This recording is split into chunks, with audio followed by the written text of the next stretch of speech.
Bismillahirrahmanirrahim. Assalamualaikum warahmatullahi wabarakatuh. Hai anak-anak cerdas. Kali ini kita akan masuk ke pembelajaran tema 5 subtema 1. Kerja keras berubah kesuksesan.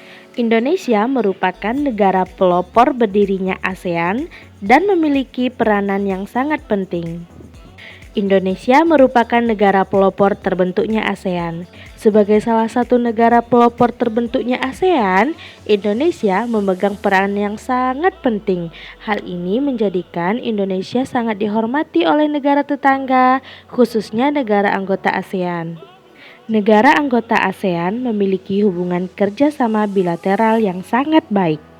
Dalam kerjasama ASEAN ini, Indonesia dan negara-negara anggota lainnya senantiasa menjalin kerjasama yang erat dan saling menguntungkan. Apa itu contohnya? Di antaranya kerjasama di bidang ekonomi yang dilakukan dengan tujuan untuk meningkatkan perekonomian nasional di masing-masing negara. Contoh yang lainnya, Indonesia yang terkenal dengan batiknya seringkali mengikuti pameran produksi keluar negara. Kerajinan batik di Indonesia memiliki banyak ragamnya, di mana antara satu daerah dengan daerah lainnya memiliki karakteristik batik yang berbeda-beda. Nah, ternyata batik yang kita miliki selama ini sudah sampai ke negara-negara luar sana. Kegiatan ekonomi masyarakat sangat tergantung kepada sumber daya alam yang dimiliki daerahnya. Sebagai contoh, mereka yang tinggal di pedesaan akan memanfaatkan tanah untuk ditanami berbagai tanaman ataupun perkebunan seperti jagung, padi, palawija, buah-buahan, dan sayuran. Nah, ini merupakan hasil kegiatan ekonomi masyarakat pedesaan. Bagaimana dengan mereka yang tinggal di pesisir pantai? Sebagian besar kegiatan ekonomi mereka adalah mengandalkan hasil perikanan laut. Yuk anak-anak, kita lihat apa aja ya kegiatan ekonomi yang berkembang di masyarakat Indonesia. Yang pertama, pertanian. Pertanian ini dikelompokkan sebagai 3 kelompok. Di antaranya pertanian lahan basah, pertanian lahan kering, dan pertanian ladang. Selanjutnya, perkebunan. Nah, usaha perkebunan ini dapat dilakukan oleh perorangan ataupun itu PT-PT besar yang dibangun oleh beberapa perusahaan. Selanjutnya, perikanan. Kegiatan ekonomi selanjutnya yaitu peternakan, perindustrian, dan pertambangan. Nah, anak-anak ustazah, mari membaca kunjungan siswa ke pameran. Di sana ada menceritakan beberapa anjungan-anjungan di negara setempat di negara ASEAN, kemudian juga ada ciri khas makanan dan tempat wisata beberapa negara. Baiklah anak-anak, sekarang kita masuk ke pembahasan tentang mengenal magnet. Apakah ya magnet itu? Nah, kita lihat. Batu magnet adalah batu yang dapat menarik benda-benda tertentu. Pertama kali batu magnet ini ditemukan tanpa disengaja.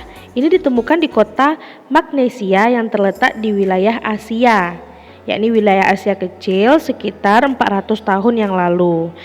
Karena ini ditemukan di kota Magnesia, maka batu itu disebut dengan magnet. Apa saja ya benda-benda yang dapat ditarik oleh magnet? Nah, ada benda yang dapat ditarik oleh magnet dan ada yang tidak dapat ditarik oleh magnet. Benda yang dapat ditarik oleh magnet disebut dengan benda magnetis. Benda yang tidak dapat ditarik oleh magnet disebut dengan benda tidak magnetis. Ayo kita lihat contoh-contohnya. Contoh benda adalah yang dapat ditarik oleh magnet: peniti, sendok, dan klip kertas. Adapun benda yang tidak dapat ditarik oleh magnet biasanya ini terbuat dari karet, kayu, atau plastik. Kertas, penghapus, dan penggaris plastik ini benda tidak bisa ditarik oleh magnet. Walaupun demikian, terdapat logam yang tidak juga dapat ditarik oleh magnet. Apa contohnya? Kuningan dan emas. Setelah kita mengetahui pengertian dari magnet dan benda-benda apa saja yang bisa ditarik dan tidak bisa ditarik, kita lihat yuk sifat-sifat magnet. Yang pertama, magnet memiliki gaya tarik. Gaya magnet adalah gaya yang dimiliki oleh magnet sehingga dapat menarik benda-benda lain. Makin dekat dengan magnet, gaya tarik magnet akan makin kuat. Sebaliknya, makin jauh dari magnet, gaya tarik magnet akan makin mengecil. Dan yang kedua, magnet memiliki gaya yang dapat menembus benda. Anak-anak ustazah, biasanya benda yang dapat ditembus oleh gaya magnet adalah benda tipis. Namun, gaya magnet juga dapat menembus benda tidak magnetis yang tipis. Daya tembus tersebut dipengaruhi oleh beberapa faktor, di antara lainnya ketebalan penghalang, jenis penghalang, kekuatan magnet, serta jarak antara magnet dan benda. Ternyata kekuatan gaya tarik magnet tidaklah sama di setiap sisi atau bagiannya. Nah, gaya magnet paling kuat nih terletak di kutub-kutub magnet. Adapun daerah di sekitar magnet yang masih dipengaruhi oleh gaya magnet itu disebut dengan medan magnet. Area medan magnet itu biasanya ditunjukkan dengan garis-garis gaya magnet. Garis-garis gaya magnet ini saling bertemu di ujung-ujung kedua kutubnya. Magnet mempunyai dua kutub. Ujung magnet yang mengarah ke utara itu disebut dengan kutub utara, sedangkan ujung magnet yang mengarah ke selatan itu disebut dengan kutub selatan. Biasanya kedua ujung magnet ini diberi warna yang berbeda untuk membedakan kedua kutub magnet itu.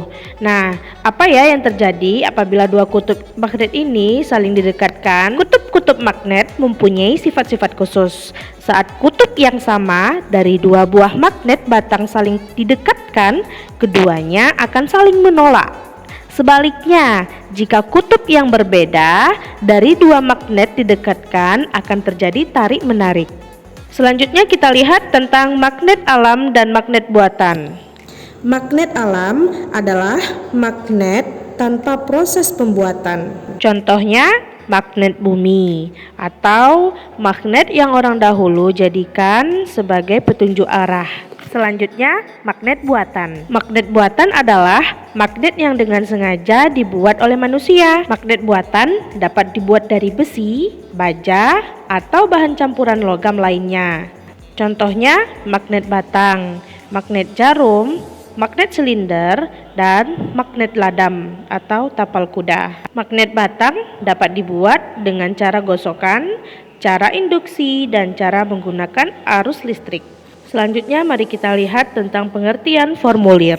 Formulir adalah lembaran atau surat yang harus diisi. Jenis formulir ini bermacam-macam. Di antaranya formulir pendaftaran, kartu anggota, wesel pos, kartu pos, daftar riwayat hidup, dan slip tabungan. Yuk kita lihat contoh formulir pendaftaran lomba mengarang tema peran Indonesia dalam ASEAN. Di situ tertera ada identitas diri yang harus kita isi dari nama, alamat, tempat tanggal lahir, dan lain-lainnya. Begitu juga riwayat hidup, di situ juga ada kita harus mengisi nama, tempat tanggal lahir, umur, bahkan alamat rumah juga ada. Biasanya formulir itu digunakan untuk mendaftar sekolah, ekskul, lomba, atau lain-lainnya. Nah, adapun daftar riwayat hidup ini biasanya diajukan untuk lamaran kerja. Selanjutnya wesel pos. Wesel pos adalah surat pos untuk mengirimkan uang melalui kantor pos. Yuk anak-anak, lihat cara bagaimana mengirim uang melalui wesel pos. Di dalamnya tertera ada nama pengirim dan ada nama penerima. Contohnya di sini adalah pengiriman uang melalui wesel pos. Selanjutnya mari kita membahas tentang reklame. Adapun pengertian reklame berasal dari bahasa Spanyol dari kata re yang artinya kembali atau berulang-ulang dan clomos yang artinya berseru. Jadi, reklame adalah seruan yang berulang-ulang atau kembali diserukan.